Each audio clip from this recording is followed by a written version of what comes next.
문지 기자입니다. 적폐의 실체가 정말 끝도 없이 나오고 있는데요. 이번에는 이명박 정부 시절 국정원의 특수활동비 사용 내역입니다. 원세훈 전 원장은 미국 대학 연구소에다가 국정원 특수활동비 20여억 원을 보낸 의혹이 있는데요. 뿐만 아니라 특활비 10억 원을 들여서 강남 안가를 가족용으로 꾸민 의혹도 제기되고 있습니다. 원 전 원장은 내곡동 관저가 있음에도 강남 도곡동 한 빌딩을 펜트하우스로서 초호화 인테리어 공사했다라는 건데요. 가족과 함께 사적으로 사용했다라고 알려져 있습니다. 뿐만 아니라 이명박 정부 시절에 특수활동비를 관리한 위장사업자 계좌도 확인됐는데요. 해당 계좌들의 자금을 따라가다 보면 이명박 정부 국정원이 특활비를 어떻게 불법적으로 사용했는지 드러날 수가 있습니다. 정말 끝도 없는 적폐의 실체들, 이번 기회에는 제대로 뿌리 뽑아야 할 텐데요. 그래야지만 국가정보원의 진짜 이름인 정보와 안보를 담당하고 있는 기관으로서 거듭날 수 있을 거라고 생각합니다. 그럼 12월 2일 뉴스공장 주말 특근 지금 바로 시작하겠습니다.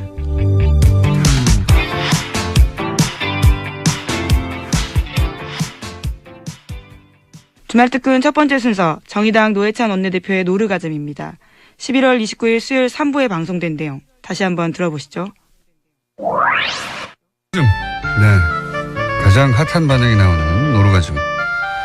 정의당 노회찬 원내대표 나오셨습니다. 안녕하십니까? 네, 안녕하십니까? 네. 요 3부 시작하기 전에 이제 하와이 보내달라는 저희 시그널 의미는 아시죠? 예.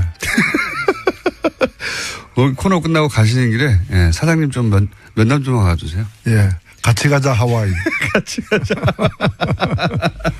예. 시사방송 지수로 2자리 청취율 달성했는데 말씀이 없으세요? 말씀이 도대체. 사실 그 구약을 한번 보셔야 될 것 같아요. 첫 문장이 태초에 말씀이 있었다 이렇게 나오는데. 자, 이번 주도 뭐 사건 사고가 없는 날이 없는 정치판인데 또 큰 사건들이 몇 개 있었습니다. 우선 지난주 김관진, 임관빈 두 국방부의 전 실세 핵심 책임자들 댓글 공작 관련해서 구속이 됐다가 신광열 수석 형사부장 판사에 의해서 구속적 부심 통해 석방됐습니다. 크게 논란이 됐는데 어떻게 보십니까? 네, 저는 이게 상당히 어떤 빙산의 일각처럼 보이지만은 네. 그 밑에는 더 큰 이제 이 빙하가 있는 네. 좀 위험한 어떤 상황이라고 보여집니다. 왜냐면은 지금 영장 전담 판사는 중견 판사들이거든요. 예. 부장 승진을 앞둔 사람들인데 이 사람들이 내린 이 판결을 갖다가 다른 판사가 법원의 다른 어떤 고참 판사가 엎은 거예요. 그렇죠. 이게 근데 개인과 개인의 문제는 아니라 흐름과 흐름의 문제다라고 보여지는 네. 겁니다. 사실 바뀐 것은 대통령이 바뀌었고 대법원장이 바뀌었을 뿐이고 예. 이 법원 체계나 이런 부분은 과거 정부 시절하고 크게 달라진 게 없는 거죠. 예, 인적 구성은 거의 똑같죠 지금 현재. 예, 없는 거기 때문에 어떤 상황이 여차하면은 얼마든지 그런 구시대적 발상. 예. 그러니까 그 국정농단 세력과 함께했던 그런 어떤 사고와 발상들이 표출할 수도 있는 거라고 저는 보여집니다. 예. 그렇기 때문에 아직 물론 이제 최종 결론이 난 건 아니죠. 예. 이거는 이제 구속 여부를 다투는 문제일 뿐인데 구속적 부심이 이렇게 인용되는 다른 특별한 어떤 사정의 변경, 예. 뭐 증인이 이제 증거가 새로 제출되었다거나 또는 다른 어떤 혐의 사실이 드러났다거나 하는 것도 아닌 상황에서 보통은 이제 합의가 안 된 채 구속됐는데 나중에 합의가 돼서 그러면 이제 구속시킬 이유가 없다 이렇게 풀려나는 거거든요. 그렇죠. 사정이 변했을 예. 때 변경됐을 때. 근데 그 그래서 사실 구속영장 적부심에서 인용되는 그 확률이 통계적으로 한 16% 정도밖에 안 돼요. 네. 그것도 그런 사정 변경이 있을 때만. 사정 변경이 있어서 다 된 거기 때문에. 네. 근데 이번 경우 그래서 대개 보면 신청도 안 하거든요. 요즘에. 안 되니까요. 안 되니까. 근데 이제 이번 같은 경우에는 그게 받아들였다는 거는 상당한 이제 좀 유의해서 봐야 될 대목이다 이렇게 보여요. 사정 변경 없이 신청했다는 얘기는 사정 변경이 없지만 석방이 될 거라고 생각하고 신청한 거거든요. 그렇죠. 예, 그걸 어떻게 알았냐 이거죠. 예. 그 당시에 예. 유력 그 보수 일간지에 매체들이 또 유력 예. 그 보수 언론인이 이 김관진 실장을 딱 이렇게 표적으로 해가지고 이게 말이 되느냐 저렇게 포함적으로 예 꽁꽁 묶은 것을 그래서 예. 그게 구속돼야 될 만한 죄냐. 죄인지 아닌지는 다툴 여지가 있지만은 그 구속시킬 만한 죄냐라고 강력하게 어필했던 부분들이 있습니다. 조중동에서 사전 지원을 엄청나게 했습니다. 네. 참군인을 지금 저런 참군인을 구속시켜 놓는 건 북한만 좋아할 일이다. 이런 논리로 계속해서 기사를 썼어요. 그렇죠. 네. 뭐 이적 행위처럼 이렇게 예. 비추이게 만들었죠. 그리고 나서 신청했을 때조차 다들 법조인들이 이거 될 리도 없는데 왜 신청하나 그랬거든요. 예. 심지어는 본인조차도 예. 김관진 본인조차도 처음에는 신청하는 거 변호인들이 신청하자고 했을 때 망설였다는 거 아닙니까? 그런데 설마 한 게 실제 이루어졌는데 이게 이제 단순히 법리를 다퉈서 법리상 영장실질심사를 한 그 판사들이 잘못 법리를 적용했기 때문에 뒤집었다라고 해석하는 것 이상의 이제 그 흐름이 그 뒤에 있다 이렇게 보시는 거죠. 네. 예. 그렇게들 다들 보는데 이게 이제 김관진 전 국방장관이 사실은 검찰에서 본인이 이명박 전 대통령에게 보고하고 지시받았다 이런 얘기 했거든요. 예. 그러면 이제 그 다음은 구속된 다음에는 그거 조사를 더 해서 결국은 이명박 전 대통령을 타겟으로 하는 그 수순만 남은 단계에서 풀려난 거죠. 그렇죠. 결국에는 어찌 보면 이거는 예고편인 것이고 이제 이명박 전 대통령을 어떻게 다루느냐, 예. 다룰 것인가 법원이 예. 이 문제와 또 직결되어 있습니다. 그 구체제의 반격이 시작됐다. 예. 그 서막 같은 예. 그런 사건이 아니겠는가. 대표님도 그렇게 보시는 거죠? 그렇죠. 그게 바뀐 것은 대통령밖에 없다라는 걸 명심해야 될 것 같아요. 그걸 다시 한번 확인시켜줘서 네. 사람들 좀 긴장시키는 예. 그런 뉴스입니다. 가장 그 말들이 많이 나오고 일주일 내내 매일매일 기사가 쏟아지는 건 결국 국민의당하고 바른정당 얘기입니다. 현재과. 예. 여기는 어떻게 될까요? 글쎄요. 지금 상황에서 크게 달라지지는 않을 것 같아요. 그러니까 지금 이제 정책인데 추진하는 걸로 이제 했는데 이거는 뭐 더 이상 추진 진도를 뽑기는 어려운 게 현재 상태가 아닌가. 통합이 지방선거 전까지는 안 될 거다 이렇게 보십니까? 그렇죠. 통합하게 되면은 더 얻는 것도 있겠지만은 당장에 선거에서 잃는 게 있기 때문에 그렇게 되기는 좀 힘들 거고요. 그러니까 통합이 이루어지려면은 바른당의 일부와 국민의당 일부가 통합하는 것만이 이 통합 가능성이 있는 것이고 어느 한쪽이 통으로 통합에 참여하거나 양쪽 다 참여하는 일은 현재로서는 상당히 힘든 거죠. 국민의당 내부를 이제 놓고 얘기하자면 이제 국민의당에서 안철수 대표 개화 그리고 흔히 이제 호남계라고 불리는 다선 의원 중심의 그 박지원, 천정배 그리고 정동영 이분들을 중심으로 한 그렇게 통합은 안 된다. 파 이렇게 크게 갈리지 않습니까? 우선 안철수 대표 쪽에서 통합을 주장하는 이유는 뭘까요? 그림이 뭐라고 보십니까? 앞으로 어떻게 이어 가려고 지금. 아무래도 다음 대권용이죠. 다음 대권. 예. 국민의당이 만들어진 것이 지난번 대권. 예. 용이었다면은 2017년 대선을 위한. 예. 용도로다가 이제 그 국민의당이 만들어졌다면은 지금 이제 뭔가 통합정당을 만들려고 하다거나 이제 당 체제를 변경시키려고 하는 것은 다음 대선을 겨냥한 것이 이제 분명한 것이고 그 점과 관련해서 사실은 이해관계가 다른 거죠.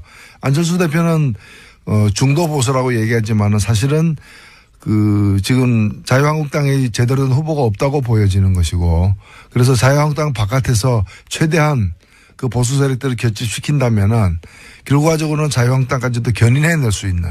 자유한국당이 지방선거에서 큰 성적을 못 낼 경우에 원심력에 의해서 떨어져 나가는 사람들을 이제 흡수해서 몸집을. 그래서 자유한국당이 그때까지 온전하게 지금 형태로 존재할지는 그 가봐야 알겠지만 하여튼 그 세력들과 연합해서 정권을 창출하겠다라는 그런 이제 발상이고 그런 점에서 국민의당 내에 뭐 예를 들면 호남이라거나 호남 세력이라거나 이런 부분들하고는 이해관계가 일치하지 않을 수 있는 것이죠. 그러니까 이런 거죠. 뭐 재개발해가지고 뉴타운 짓겠다. 라고 하는데 개발업자와 원거주민들의 이해관계가 일치하지 않는 거죠. 원거주민 입장에서는 좀 나아질지 몰라도 사실은 그렇게 되면은 뭐 용적률 제한이라거나 여러 가지 때문에 큰 평수 나오지도 않고 또 자기 부담금은 또 커지는 자기가 부담할 건 많아지는 그래서 선뜻 꼭 뉴타운 지어야 되느냐 이대로 있는 게 더 낫지 않느냐 다른 개발 방법은 없느냐 이제 그런 걸 갖다가 이제 좀 노리는 거죠. 그 개발업자 쪽에서는 이렇게 하면 우리가 더 많이 번다. 예. 그렇죠. 예. 사실 서울에도 보면은 이런 식으로 추진되다가 결국에는 이해관계가 조율이 안 돼가지고 뉴타운 계획이 이렇게 폐기된 지역들이 많거든요. 많습니다. 네. 예, 실제로. 그러니까 안철수 대표는 확실하게 우클릭, 그러니까 초반 등장했을 때만 하더라도 상대적으로 진보적인 후보로 평가받고 본인도 그렇게 포지셔닝을 했는데 대선 이후의 포지션은 점점 오른쪽으로 가서 이제는 바른정당 그리고 자유한국당에서 일부 세력을 제외한 보수.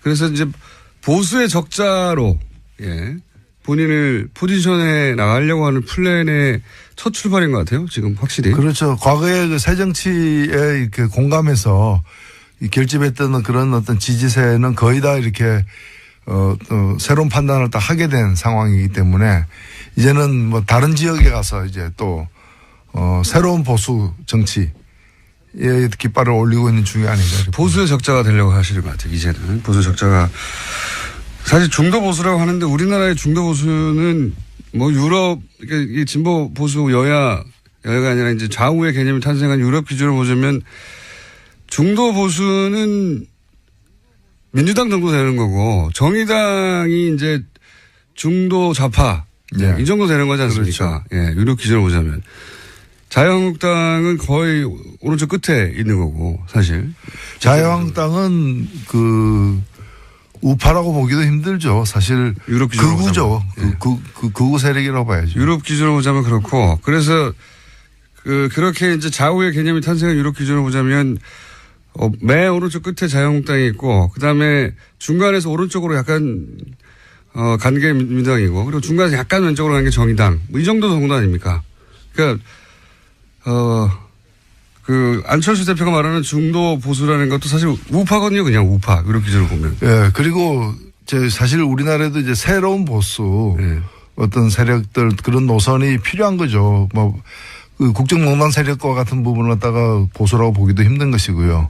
근데 이제 되게 그 과거에도 보면은 뭐 뉴라이트하고 나온 게 보면 말은 뉴라이트였지만 그 내용은 울트라라이트였던 그런 이제 과거가 있었던 것이고요. 네. 지금 같은 경우에도 보면 이제 유승민 대표 이런 분들이 추구하는 게 이제 그 새로운 보수. 네. 근데 사실 영국도 보면은 우리 대선 직후에 치러졌던 영국 총선이 있었습니다만 영국의 보수당의 주요 공약 중에 하나가 대학교 무상교육이었어요. 그러니까요. 그러니까 네. 보수 세력이라는 게 그렇게 보면은 나름대로 합리적이고 따뜻한 어떤 그런 정책을 추구하는 게 이제 새로운 경향인데 우리 같은 경우에는 그냥 낡은 어떤 뭐 반공 이데올로기라거나 또는 뭐 상대를 갖다 종북으로 모는 그런 어떤 안보관이라거나 이런 걸 가지고서 또 대기업을 갖다 일방적으로 편만 드는 그런 어떤 이 경제정책 노선을 가지고서는 이 보수를 갖다가 새로 정립하기도 힘들지 않겠는가 이렇게 보입니다. 독일의 메르켈도 보수 정당인데 사실은 여기 난민 수용하거든요. 예. 아, 그렇죠. 예. 그러니까 우리나라에서는 정의당이 이제 빨갱이라고 맨날 공격당하는데 정의당 정도의 주장을 유럽의 보수 정당이 합니다. 예. 정의당도 유럽 가면 저 좌파 맞나? 이런 문책을 당할 수 있는. 맞습니다. 예. 너무 물렁물렁한 거 아니야? 보수적인 거 아니야? 이럴 정도의 정책 정도를 주장하는데 불구하고 여기서는 빨갱이 소리를 들을 만큼 오른쪽으로 확 가했어요 우리가. 예. 여기서 또 보수가 왜 필요하냐 이런 비판을 받을 수가 있고요.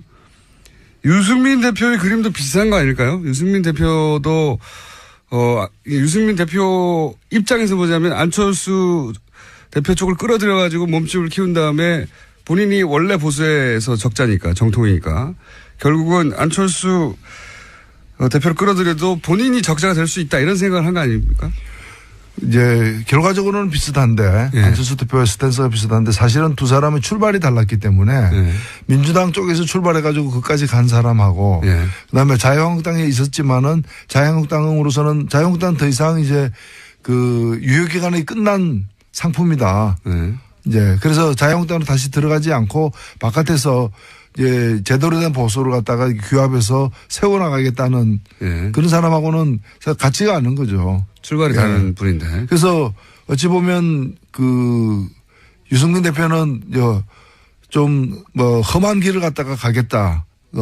이제 그런 걸 이제 고난의 길을 갖다가 이제 감수하겠다라는 것이고 그렇게 해서 보수를 세우겠다는 것이고 지금 안철수 대표 같은 경우에는 뭐 원래 하던 데서 이제 더 이상 농사가 안 되니까 이제 새로운 어떤 이제 그 땅을 찾아다니는 이제 그런 상황이기 때문에 같지가 않다고 저는 봅니다. 농사가 안 되니까.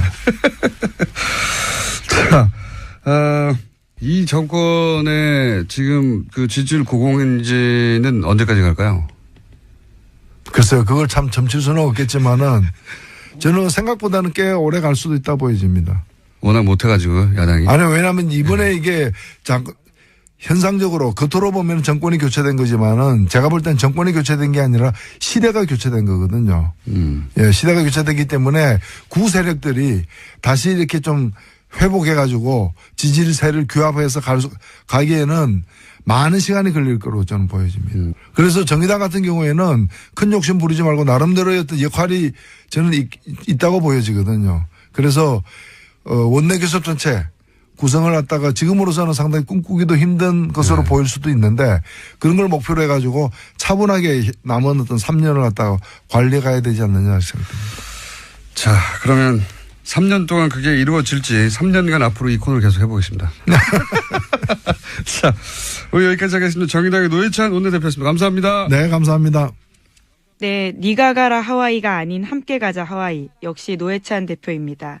요즘 뉴스공장 3부 시작에 앞서서 네가 가라 하와이 멘트가 나가고 있죠. TBS 대표가 프로그램 초창기 2자릿수 청취율을 넘기면 하와이에 보내주겠다라고 약속했었습니다. 그만큼 달성하기 힘든 목표라는 건데요.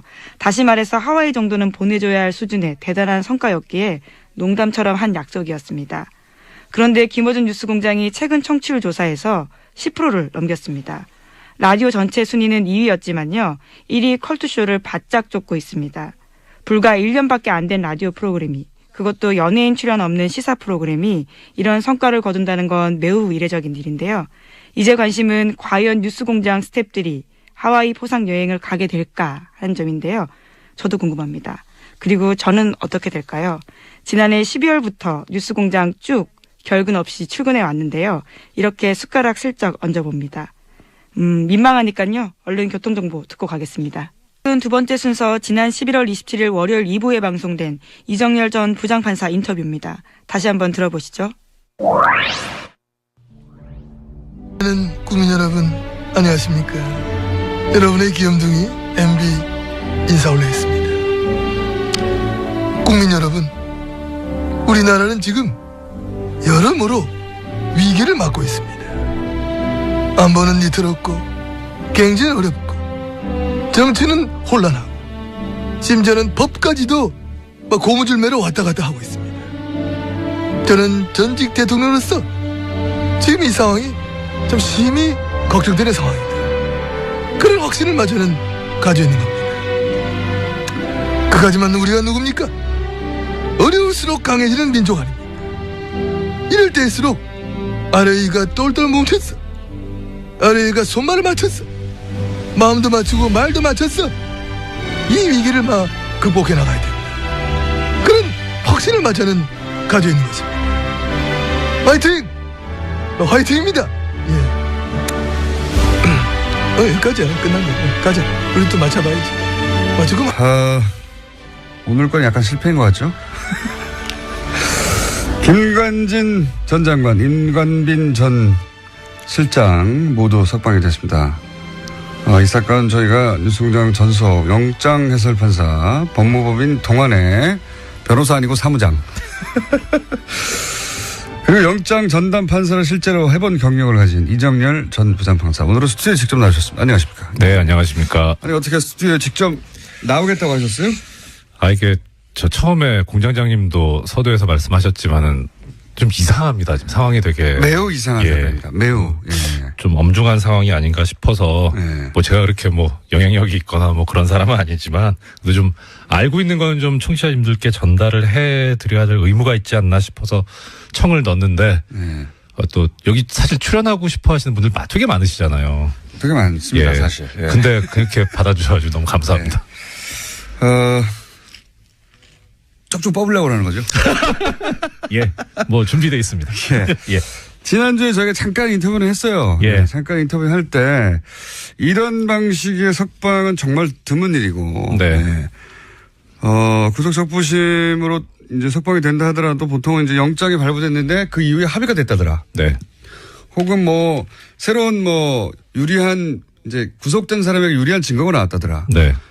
그럴 경우에나 되는 건데 지금 네. 아무 일도 없는데 갑자기 석방이 연속으로 돼버렸어요. 그래서 네. 이게 하나도 이상한데 연속으로 된 거 이게 진짜 법리적으로 설명을 시도할 수는 있으나 이 정도 되면 법리 이상의 것이 있다. 그러면서 이제 형사수석 그 부장 그 자리는 대법원장이 꼭 찍어서 발령한 자리인데 대법원장이 꼭 찍어서 발령한 그 사람이 이 석방을 어려운 석방, 불가능하다고 생각한 법조인들은 석방을 해냈기 때문에 그런 관점에서 이걸 좀 바라봐야 된다. 네네. 거기까지 하셨죠. 예, 그렇습니다. 예. 그러면 이제 그 금요일 날 하고 또 달라진 점은 김관진 전 장관뿐만 아니라 임관진 전 실장까지도. 예, 임관빈. 네. 임관빈 전 실장까지도 풀려났어요. 예. 더더욱 이상한 거죠. 어마어마하게 이상한 거죠. 그렇죠. 네. 네. 이거 조금 전에 이제 공장장님 말씀하셨던 대로 구속적부심이 사정 변경이라고 하는데 유리하게 이제 변경이 된. 그 법조계에서는 사정 변경이라고 합니까? 사정이 변경되었다는 거죠. 아무것도 아닌데 전문 용어처럼 쓰는군요. 예. 그렇죠. 사정이 변경된 거죠. 예. 그러니까 사정 변경이 없는데 석방 결정을 하니까 종전의 영장판사의 구속영장 발부 결정을 뒤집는 경우가 그렇게 흔하지가 않다는 말씀을 드렸는데 더 이제 임관빈 전 실장 같은 경우에는 더 한 게 두 사람 사이 석방 결정에 차이점이 하나 있지 않습니까? 돈 내고 나가라는 거죠. 그렇죠. 1,000만 원 보증금 내고. 예. 그래서 이게 사실 이런 제도가 제도 취지는 참 좋아요. 그래서 원래 그 구속을 하는 게 도주 우려가 있거나 증거인멸의 우려가 있을 경우에 하지 않습니까? 그런데 증거인멸의 우려가 없다면 그러면 도주 우려가 설령 있다고 하더라도 돈을 내게 해서 나중에 이제 도망가면 그 돈이 몰수가 되니까. 돈 날릴 걱정 그렇죠. 때문에 못 도망가게 하네. 그러니까요. 근데 1,000만 원 때문에 도망 안 가나요? 좀 액수도 적긴 한데 뭐 그건 지금 별 문제고. 뭐 한 10억 정도 걸었으면 모르겠어요. 그러니까요. 예. 뭐 하여튼. 근데 왜 이렇게 뭐랄까요? 구차해 보이는 1,000만 원 때문에 도망 안 갈 리도 없는데 무슨 1,000만 원 걸고 풀어줬지? 이거 왜 그런 겁니까? 그러니까 일단 제 생각에는 이건 추측인데 당초에 김관진 전 장관에 대한 석방까지는 염두에 뒀던 것 같아요. 예. 그런데 그 다음에 이제 임관빈 전 실장이 또 청구를 하니까 그냥 그림상으로는 사실 상급자가 나갔는데 하급자를 구금해 둔다는 게 이상하잖아요. 지시를 한 사람도 나갔는데. 그렇죠. 그러니까 형평상 풀긴 풀어야 되겠는데 그런데 이제 김관진 전 실장하고 김관진 전 장관하고 임관빈 실장 차이가 뭐냐면 혐의가 정치 관여 부분은 서로 지금 뭐 공통이 돼 있는데 임관빈 전 실장 같은 경우는 뇌물 부분이 있어요. 뇌물 부분. 예. 그러니까 사실 이건 풀기가 어려워요. 더 어렵다. 더 어려워요. 그 다음에 뭐 다른 시간에 기회가 되면 혹시 말씀드릴 수 있을지 모르겠지만 김관진 전 실장 같은 경우에는 법리적으로 무죄다라는 주장을 변호인이 했거든요. 아예. 예. 근데 그 주장이 이제 뭐 틀린 주장이긴 하지만 무슨 얘기를 했냐면은 국무위원이기 때문에 무죄다 이런 주장을 했어요. 국무위원이니까 정치 관여할 수 있다. 뭐 그렇죠. 한마디로 말하면. 네. 그런데 임관빈 전 실장 국무위원도 아니거든요. 그러니까 석방의 논리 자체가 아예 없다. 그렇죠. 예. 그래서 거기 결정을 보면 뭐라고 돼 있냐면 일부 혐의에 대한 다툼의 여지가 있다 이렇게 나오거든요. 근데 일부 혐의가 뭔지를 모르겠어요. 정치 관여를 얘기하는 건지 아니면은 뇌물수수를 얘기하는 건지. 그러니까 워낙 풀어줄 명분이 없으니까. 그럼 돈 내고 나가라. 그렇죠. 하는 제도를 활용했다. 예. 근데 사실 이게 조금 전에 말씀드렸던 대로 제도의 취지는 좋은데 이 유전무죄 무전유죄가 될 수 있거든요. 그렇죠. 그런데 그러기에도 액수도 너무 작아요. 네, 그건 그래요. 그래서 판사들 같은 경우에 이런 제도가 있긴 하지만 우리나라 실상에서는 이거 안 맞는다 해서 잘 안 쓰거든요. 근데 그것까지 이제 쓴 거예요. 그러니까. 하다 안 되니까. 그러니까요. 그러니까 야, 이거 좀 너무한 거 아니냐. 꼭 풀어주고 싶었네요. 꼭 풀어줘야만 했겠죠. 정말로 꼭 풀어주기 위해서 그렇다고 이제 그 수석 부장판사 아무나 되는 게 아니지 않습니까? 그렇습니다. 실력은 좋은 거잖아요. 실력 있어야죠. 그러니까 온갖 끌어다 땡길 수 있는 거는 다 박박 끌어 쓴 거군요. 이게. 그렇죠. 그리고 게다가 실력도 실력이지만 지금 신광열 수석 같은 경우에는 제 기억에 아마 2012년 9월에 고등부장 승진한 걸로 알고 있어요. 네. 그러니까 지금 거의 5년 넘었잖아요. 네. 고참이에요. 고등부장으로서도 좀 있으면 이제 법원장 될 사람인 거예요. 그러니까 실력도 실력이지만 경험도 상당히 경륜도 풍부한 분이죠. 그러니까 이제 저 구석에 있어서 아무도 안 쓰는 것까지 갖다 쓴 거죠.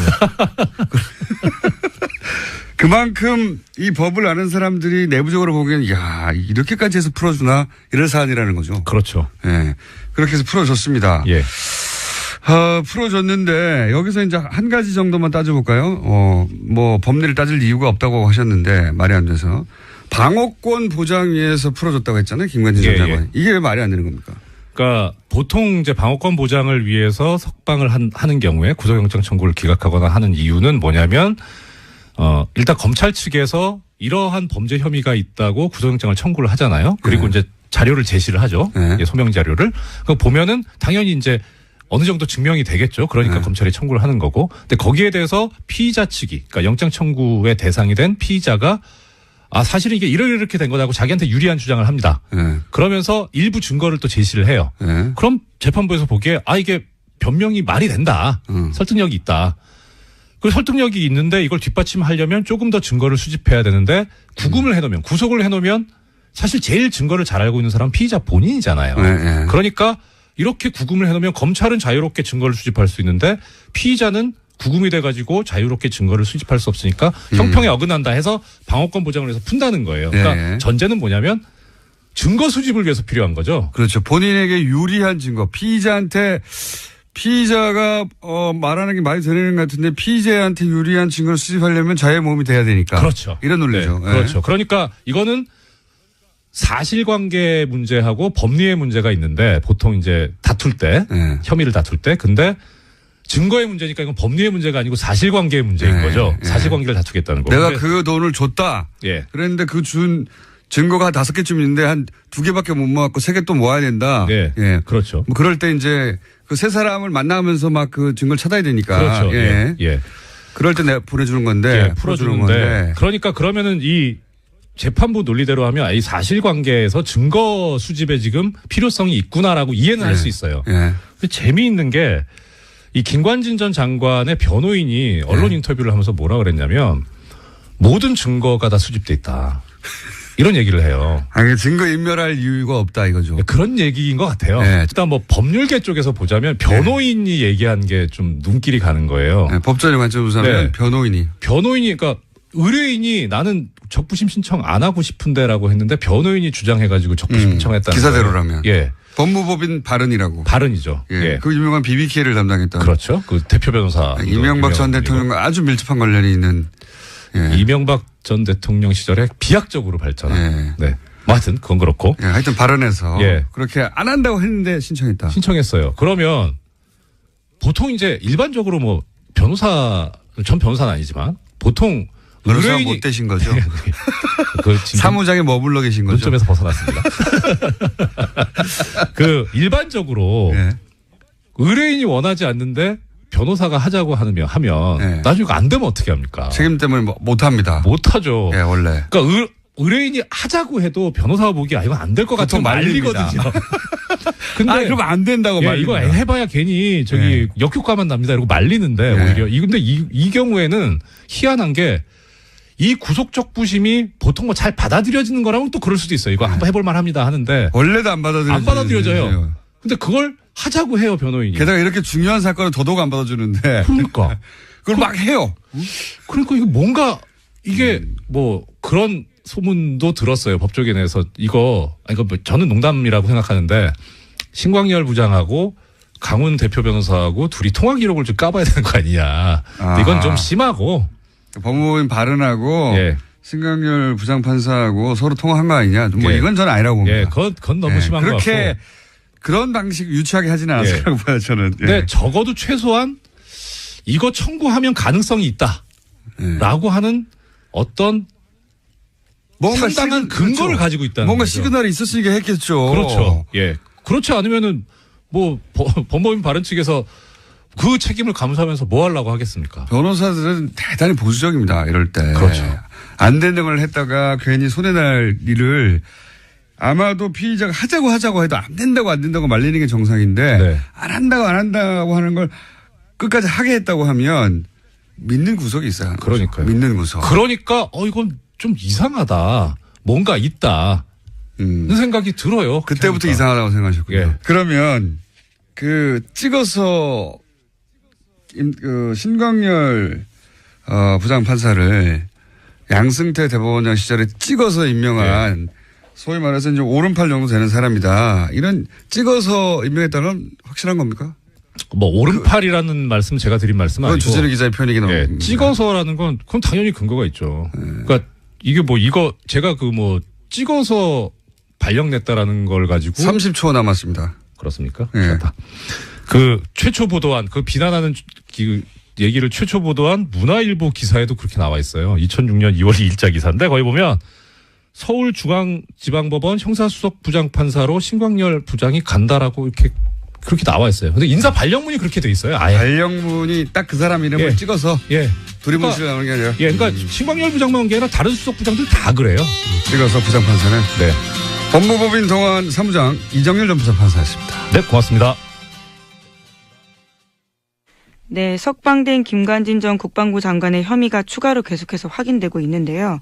사이버사 댓글 공작 의혹을 조사 중인 국방부 TF에 따르면 국군 사이버사령부가 지난 2012년 총선을 앞두고 심리전 작전 지침을 만들어서 시행했습니다. 또 이 지침은 김관진 전 장관이 결재했다라는 건데요. 뿐만 아니라 과거 국방부 조사본부의 사이버사에 대한 압수수색 진행 과정에서 관련 정보가 사전에 누설된 정황도 확인됐습니다. 그만큼 방해가 심했다라는 건데요. 어렵게 수사가 진행됐고 그럼에도 불구하고 실무 책임자였던 이태하 전 심의전단장 같은 경우에는 1, 2심에서 징역형을 선고받았습니다. 그렇기 때문에 더욱더 김관진 전 장관과 임관빈 전 실장의 구속 적부심 인용이 당황스러운 건데요. 이 사건의 끝은 어떻게 될지 궁금합니다. 저 또한 2013년부터 이 사건 취재해 왔었는데요. 끝까지 취재해서 그 내용들을 보도해 드리겠습니다. 주말 특근 세 번째 순서 지난 11월 30일 목요일 4부에 방송된 내용입니다. 도시건축가 김진애 박사의 도시 이야기 다시 들어보시죠. 원래 굉장히 핫한 코너인 내부자들과 박지원 대표 코너가 오늘 잔잔하게 진행된 관계로 오늘 이 코너가 터져야 됩니다. 네. 김진애 박사님 도시건축가 나오셨습니다. 안녕하십니까? 네, 안녕하세요. 네, 이게 핫하다고 볼 수는 없는데 그냥 트럼프가 사랑하는 건축. 대한민국의 두 개 건축물 63타워와 롯데. 지난번에는 이제 트럼프 타워를 가지고 얘기를 했는데 오늘은 제2 롯데 타워 가지고 이제 얘기를 하니까. 그때 거론했던 타워들 롯데. 네. 두 번째 롯데. 근데 뭐에 꽂히셔서 그렇게 근사하다고 그랬을까요? 뭐가 워낙 높잖아요. 높은 거 좋아하는 거죠. 이거 뭐 남성들의 특징이기도 하죠. 미학적 관점에서 평가했다고는 보지 않고요. 예, 전혀. 관심 아마 보지도 않았을 거예요. 금빛이면 좋아한대잖아요. 근데 이거는 금빛은 아니에요. 예. 금빛은 아니고 이제 좀 하얀색 뭐 이렇게 저기를 하는데 올라가 보셨어요 혹시? 올라가 보지 못했습니다. 저도 안 봤습니다. 주차장은 주차해본 적이 있습니다. 저는 이게 참 아니요. 일단 뭐 다른 여러 가지 얘기를 하기 전에 이게 이제 미국 대통령도 거론할 만큼의 일종의 랜드마크니까 일단 높고 세계에서 지금 6위인가 됩니다. 그러니까 세계 10번째 안에 꼽히는 거니까 사실은 많이 좀 사랑하고 자랑스러워하고 세계에도 좀 근사하게 좀 알리고 좀 그러면 좋겠다는 생각이 당연히 들죠. 그 정도 높이의 빌딩에서 보통 이제 국가의 랜드마크로 네. 굉장히 이제 자랑스러워하고 거론도 많이 하고 그러는데. 그럼요. 그러니까 뭐 하다못해 63타워도 63빌딩은 됐을 때 굉장히 많은 조명을 받았고요. 그리고 이제 여의도에 하여튼 석양 때는 또 상당히 또 아름답기도 그렇죠. 하거든요. 그래서 타고 가다 보면 예쁩니다. 그래서 이제 그것 때문에 사진도 굉장히 서울 사진으로 많이 나오기도 했는데 롯데는 이건 뭐냐면은 이게 뭐냐면은 뭔가 이거 뭐 저주받은 걸작이라고 그럴 수도 없는 거고 하여튼 뭔가가 씌었어요. 저는 그게 되게 기분이 나쁩니다. 건축 허가부터 사실은 말들이 많았잖아요. 그렇습니다. 이명박 전 대통령. 그러니까 지난번에 이제 트럼프 타워 얘기할 때 제가 그게 불법은 없었지만 범법은 있었다 그게 얘기를 했잖아요. 작은 범법이 있었죠. 근데 이제 이 경우에는 그러니까 불법이면 도저히 뭐가 지어질 수는 없죠. 그런데 여기에 편법과 특혜가 있었고 그리고 편법과 특혜가 있다 보면 거기에는 항상 대기업과 이른바 정경유착에 관련된 예. 비리가 있을 수가 있다. 이것 때문에 지금 난리가 나고 있는 그런 겁니다. 의혹은 굉장히 많았죠. 그러니까 당시에도 있었고요. 예. 지금은 이제 더 심각하게 지금 일단 이제 현재 상태를 보면 그러니까 일단 간단 요약하면 공군이 안 된다고 하는 예. 그러니까 성남공항에 예. 활주로를 3도를 틀어가면서 그러니까요. 이거를 이제 허가를 내준 거죠. 그러니까 국가 안보, 국방과 관련된 사안인데 네. 특정 기업을 위해서 그걸 포기하면서 인허가를 내줬다. 인허가를 내준 게 18년 동안 여러 정부에서 안 된다고 다 했는데. 안 된다고 했던 것을 그것을 내줬다. 왜냐하면 공군이 안 된다는 이유가 명확하게 합리적이니까요. 네. 예. 그리고 이제 그래서 그때 공군 장군 한 분은 결국은 스스로 나가셨죠. 아마 예, 잘렸나요? 잘렸을 겁니다. 아마 뭐 이럴 정도로 그래서 이제 그것 때문에 무척 말이 많았기 때문에 그러고 나서 이제 사실 그 다음에 말이 많아진 거는 개장할 때. 예. 개장할 때 여러 가지 균열 문제, 싱크홀 지방 문제, 예. 뭐 여러 가지 등등의 문제들이 많이 이것저것 터졌습니다. 그래서 이제 그것 때문에 과연 이것이 안전하냐 네. 이것에 대한 게 있는데 지금 현재 문제가 된 거는 지금 여러 가지 적폐청산의 과정 중에서 예. 특히 이제 박범계 의원께서 굉장히 강하게 이제 주장을 하시죠. 이건 명백하다라고. 롯데하고, 예. 네, 롯데하고 이명박 정부하고의 분명히 비리가 있다. 그러니까 이거를 있다. 이제 검찰에서 조사를 해야 된다. 그래서 검찰에서 조사를 한다고까지는 했습니다. 아직은 네. 그거에 대한 거가 더 나오지는 않았는데요. 그런데 지금 그런 상황에 있기 때문에 뭐 이게 그러니까 근데요 제가 아무리 봐도 세계에 이런 일이 없습니다. 이 정도 그러니까 규모의 건물에. 이 정도 규모의 건물에 예. 이 그야말로 정도의 군의 비리가. 공항을 가지고 그걸 틀어내면서 이런 정도의 편법과 특혜를 가지고 했던 예가 없어요. 왜냐하면 아시다시피 100층 이상 건물쯤 되면 일단은 국가적으로 다 관심사, 국민적 관심이 국가적 관심입니다. 예. 그러니까 여기에 관련돼 가지고는 굉장히 다 축복을 해주려고 좀 노력을 하는 엠파이어 편이에요. 스테이트 빌딩 보세요. 아직도 자랑으로 삼고 있잖아요. 100년 전에 지었는데 예. 정말 그거 아세요? 엠파이어 스테이트 빌딩도 거기도 한번 헬기는 아니고 당시에는 경량 비행기 부딪힌 적이 있었습니다. 아, 그래요? 한 60년대인가 그랬는데 그 중간에 그때는 이제 거기도 안개가 많이 끼는 데거든요. 예. 그래서 안개가 끼다가 한 번은 경비행기라고 그러죠. 경비행기가 충돌했는데. 중간에 충돌을 했는데 한 60몇 층쯤에 충돌을 했는데 그건 뭐냐 하면은 월드 타워 무너진 테러로 무너진 예. 그 월트레이드 타워하고는 좀 달리 이거는 구조가 워낙 정말 튼튼해가지고. 100년 전에 그냥 석도로 지었잖아요. 그야말로 싸서 지은 겁니다. 물론 철근 콘크리트를 하긴 안 했지만 무너질 것 같아요. 딱 보면. 그러니까 하면은 옆에만 부서졌습니다. 그냥. 예. 부서졌는데 이제 그랬고요. 그러니까 그런 안전의 위험을 가지고 하기가 그렇게 쉽지가 않거든요. 근데 이제 특히 이거를 2009년에 허가를 받았는데 당시에 그 전후해 가지고 또 우리나라에도 한번 문제가 있었어요. 초고층에 헬기가 예. 부딪히는 문제가 있었거든요. 현대 그거는 역삼동인가 삼성동인가에서 부딪혔는데 그런 문제도 있고 그래서 굉장히 안전에 대한 문제가 심각할 때 이걸 내준 거예요. 민간 비행기도 아니고 공군기가 안 된다는데요. 아니 여기 비행기 전용기가 대통령 전용기가 뜨는 데입니다. 그리고 외국에서도 국빈들 오시면 여기 내리는데 공군 기지인데. 아니 그러니까 이렇게 생각을 하시면 그러면 이제 당연히 이렇게 생각하는 사람들은 그럼 그걸 해주고 그러면 그 거래 대가는 뭐야? 글쎄. 이렇게 생각하게 되는 거죠. 네. 예. 그러니까 이제 그 중에서도 또 하나가 아주 이제 심각하게 정해 이게 3도만 틀었어요. 예. 이제 활주로를 3도를 틀어가지고 거리를 조금 더 확보를 했는데 그 거리조차도 미국의 기준에 의하면은 좀 짧습니다. 그런데 그 전에도 사실은 노무현 대통령도 상당히 좀 이걸 좀 어떻게 해줘 보려고 노력을 예. 했었어요. 예. 그래서 그거를 갖다가 7도를 트는 안으로 가지고 했습니다. 여러 가지 검토를 했다고 들었습니다. 7도를 틀었는데 그때도 공군에서 반대를 했기 때문에 결국은 예. 못 해주겠다 이거는 아니, 뭐 이렇게 얘기를 한 거고요. 공군이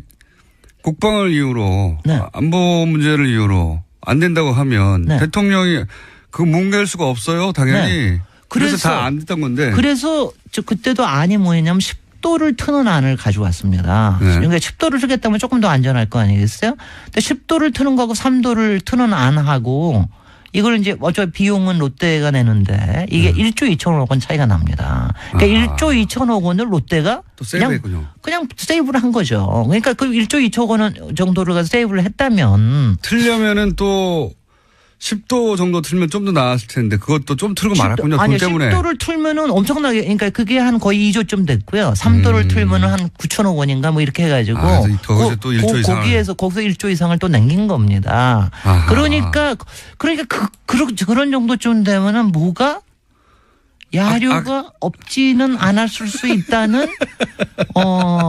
느낌적인 느낌이 아니라 확신이 드는 거죠. 그러니까 그런 생각이 근데 뭐 때문에 그렇게 해줬을까 도대체 더군다나 돈 때문이죠, 돈 때문에. 대통령이 당선되고 난 다음에 첫 해 벌써 검토가 시작이 됐습니다. 1년 만에 허가를 내줬거든요. 그때 당시 되자마자 대기업들은요 그동안의 민원들 네. 꼭 해결하고 싶은데 해결하지 못했던 민원들을 다 들고 갔다는 얘기가 있어요. 글쎄요. 그래서 특히 롯데하고의 관계는 굉장히 많이 특이했죠. 이거 당선자 시절에 롯데 시내에 있는 롯데 호텔에 뭐 몇 층을 한 층을 다 뭐 썼다고 그러기도 하고 롯데 호텔은 왜 무슨 일만 있으면 롯데 호텔 얘기가 나오는 겁니까?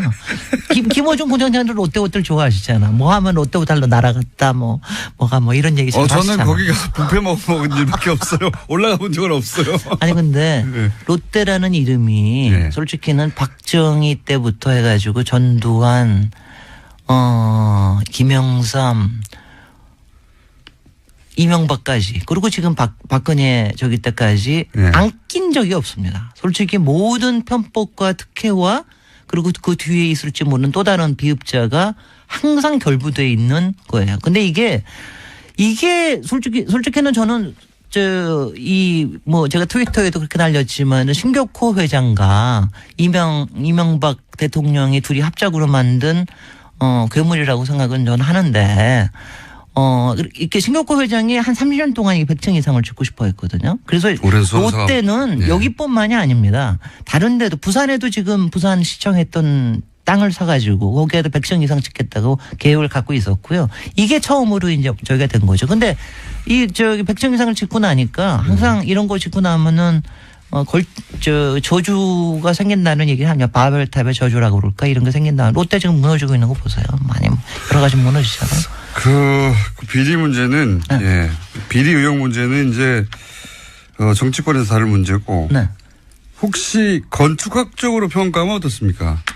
일단은 안전 문제에 있어서 지금 지진이나 이런 것 때문에 많이 걱정하시고 그랬는데 저는 솔직히는 월드 트레이드 센터 같은 그런 항공 사건 빼놓고는 솔직히는 안전 문제에 대해서 그렇게 이렇게 너무 걱정은 안 하셔도 될 거라는 생각을 합니다. 이게 이제 외국 설계 회사가 설계를 했고 사실 최근에 그런 여러 가지 등등의 문제가 있었지만은 설마 그 문제까지는 있지 않다. 그리고 제가 자료를 보면은 여러 가지 설계를 잘한 것 같이 보이기는 해요. 그래서 그 문제는 아닌데 저는 미학적으로는 굉장히 문제가 있다. 이게 미학적으로는 저는 몰랐는데 오늘 누가 얘기를 하더라고요. 이게 반지의 제왕에 나오는 어떤 타고 왜 사우론의 눈처럼 보이냐 하면은 맨 위에 있는 첨탑이 올라가는데 그 사이가 이렇게 틈이 있어요. 그 사이에 이렇게 빛이 나오거든요. 그게 사우론의 눈처럼 생겼다. 이래가지고 하는데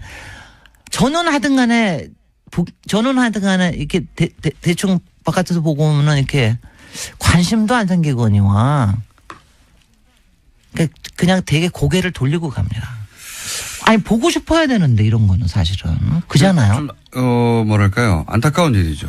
그게 굉장히 안타까운 이 정도 높이와 이 정도 건축이 그렇게 이제 부패를 염두에 두고 바라보게 된다는 것은 굉장히 안타까운 일이죠. 앞으로도 계속 그럴 테니까요. 그러니까 이명박 대통령이 사실은 남긴 건축물이라는 게 별로 없는데 이거에 대한 저주를 좀 남기는 게 아닌가 하는 생각이 들어요. 왜냐하면 굉장히 안 좋은 겁니다. 그러니까 사람들이 솔깃하게 뭔가를 흔쾌하게 얘기하기가 굉장히 어려운 거예요. 말하자면은. 말씀하셨듯이 뒤에 야로가 있을까봐. 네. 근데 이제 야로라고 하니까 사람들이 이제 문자를 많이 왔어요. 뭐 속어다, 뭐 전문 용어다 그런 말 쓰지 말라. 네. 순우리말입니다. 네. 일본 말도 아니고요. 네. 속어도 아니고 순우리말이에요. 근데 어감이 이상해가지고. 아니 근데 찾아보시면은 야로와 야료가 있는데 저는 야로로 얘기한 거고요. 그러니까 이거는 우리말입니다. 저는 여기까지 해드리겠습니다. 네. 김재 박사님이었습니다. 예, 감사합니다.